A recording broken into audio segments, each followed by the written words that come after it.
Hey guys, and welcome back to this channel. In this video, I'll be showing you guys how you can change language in CapCut. Super simple. You are just going to select the gear icon, which is on the top right corner of your screen, which is the settings tab. And then you are going to select app language.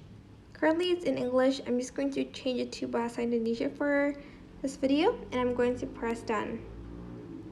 And that's it. Now your CapCut is in another language. To put it back, you're just going to select the tab on the very top and select the language that you want.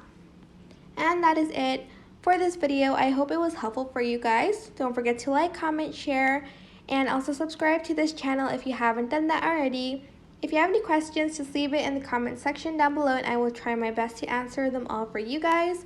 If you found this video helpful, please click the thanks button above the description box down below. That is it. Thank you so much for watching. Bye!